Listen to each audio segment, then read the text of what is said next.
despite, being in the middle of a pandemic and an economic recession, a lot of people being out of work, I decided to still open my own practice. Aaron was an influence there because I know he kind of talks a lot about how he started his own practice up back in, was that 08 or 09 when we had that big, economic recession as well. That kind of gave me some encouragement and, maybe this is something that could actually work.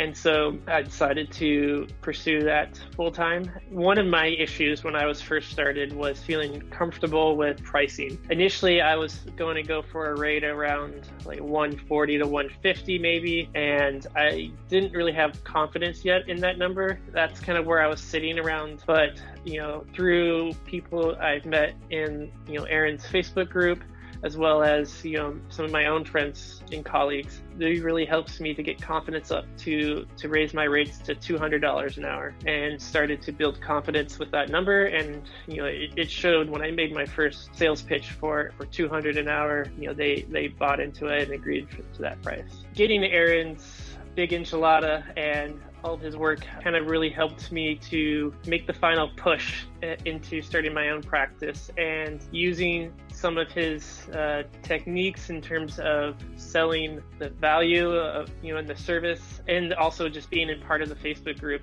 getting confidence to set my price and then be able to communicate that to potential clients to get them to buy into like a prepaid package. When I decided to purchase the blueprint, I was still very much in the early infancy stages of starting my own practice. Wasn't even fully committed to it really, but decided it was worth the money to kind of start to learn a little bit more about it, even if I wasn't gonna go immediately into my own practice. I learned a lot, and really after with one patient, selling one plan of care pretty much pays for the entire course itself. If one patient can pay for it, that's a pretty quick return on your investment. I think it was definitely a worthwhile investment.